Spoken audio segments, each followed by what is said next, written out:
सरकार नारे लगाती है बेटी बचाओ बेटी पढ़ाओ, लेकिन उस बेटी बचाओ बेटी पढ़ाओ के देश में ही बेटियां सुरक्षित नहीं है। और कई संगठनों द्वारा लगातार सड़क पर प्रदर्शन किया जा रहा है, कई सामाजिक संगठन है, कई धार्मिक संगठन है, सबके द्वारा प्रदर्शन किया जा रहा है, लेकिन सरकार के कान पर क्यों तक नहीं रेंग रही। तो इस बारे में क्या कहेंगे आप? देखिए, दुनिया में जो है कमजोर की आवाज कोई नहीं सुनता।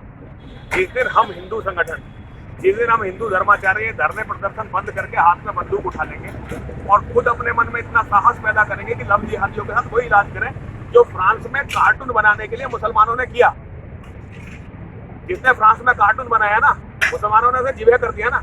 और हमारे यहाँ बेटी को ही माँ माना जाता है। आप नवरात्रि में देखते होंगे जब अष्टमी और नवमी होती है तो हम बेटी की पूजा करते हैं, लेकिन हम इतने पाखंडी हो गए हैं कि हम बेटी की पूजा तो कर रहे हैं लेकिन बेटी की रक्षा नहीं कर रहे हैं। और इसका कारण है आज सनातन धर्म के मानने वाले, जिन्हें हिंदू कहा जाता है, हम अपनी जड़ से कमजोर हो गए और हमने अपनी गीता को, अपनी रामायण को भुला दिया है। आज हमारे जितने भी धर्माचार्य हैं सब अपने मठों मंदिरों में बैठे हुए हैं, वो ना धर्म के लिए कुछ कर रहे हैं ना ही कुछ करना चाहते हैं। आज हर हिंदू को अपने भीतर का एक योद्धा जगाने की जरूरत है। जिस दिन हिंदू हथियार उठा के इन लव जिहादियों को कत्ल करना शुरू कर देगा, उसके बाद लव जिहाद खत्म होगा। इससे पहले होगा ही नहीं। कितने धरने करिए, कितने प्रदर्शन करिए, धरने प्रदर्शन करके मर जाइए, किसी को कोई फर्क नहीं पड़ने वाला, क्योंकि सारी सरकारें, सारे नेता, सारे हिंदुओं के धर्मगुरु ये मुसलमानों की ताकत से भयभीत है। गुरु जी, किस प्रकार के कानून की आप? कोई कानून नहीं आने। अब तो देखिए 2029 में भारत का प्रधानमंत्री मुसलमान बनेगा। एक बार भारत का प्रधानमंत्री मुसलमान बना, फिर आप क्या चाहते हैं? कौन सा कानून है? कोई भी कानून नहीं आएगा। अब हिंदू को अगर जीवित रहना है तो जो माओ का सिद्धांत है कि सत्ताएं बंदूक की नली से निकलती हैं, हमें उसे स्वीकार करना पड़ेगा या नष्ट होना पड़ेगा। अब कोई रास्ता नहीं है। और ये रास्ता, इसका लव जिहाद का सबसे बड़ा कारण आज हमारे परिवारों का कमजोर होना है। हमारे यहाँ जो प्रचार किया गया बच्चे दो ही अच्छे, इसने आज हमें हमारी जड़ों से खत्म कर दिया गया।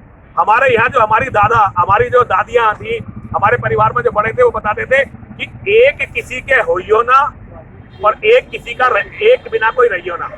मतलब हमारे यहाँ ये माना जाता था कि दुनिया में किसी का भी एक बेटा नहीं होना चाहिए।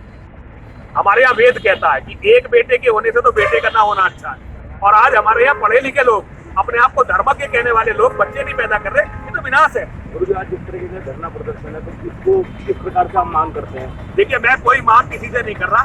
मेरे मित्र हैं अधीर कौशिक, छोटे भाई जैसे हैं, उन्होंने ये धरना किया है, मैं उनके समर्थन के लिए आया हूँ, मैं अपने भाई के साथ खड़ा हूँ। बाकी मैं खुद धरना प्रदर्शनों में विश्वास अब नहीं करता हूँ। हालांकि हमारा पूरा जीवन इन्हीं कामों में गया है, लेकिन आदमी को कुछ सीखना चाहिए। अब धरने प्रदर्शन की नहीं, हमें अब युद्ध लड़ने की जरूरत है। ये पूरा गृह युद्ध चल रहा है जिसमें इस्लाम का जिहाद अपने चरम पे है। उन्होंने पूरी तैयारी कर ली है। हिंदू लड़े या ना लड़े, ये हिंदू की अपनी मर्जी है, लेकिन मुसलमान हिंदुओं को छोड़ेंगे नहीं, क्योंकि वो अपनी कुरान पे हैं। उनकी कुरान में स्पष्ट लिखा है, इस्लाम का जिहाद तब तक चलेगा जब तक दुनिया में एक भी काफिर जिंदा है। तो वो जब तक हम में से एक भी जिंदा है, वो हमें मारेंगे ही मारेंगे। आज हमें इस्लाम के जिहादी जो कर रहे हैं वही काम हमें करना पड़ेगा, क्योंकि ये हमारा शाश्वत सिद्धांत है।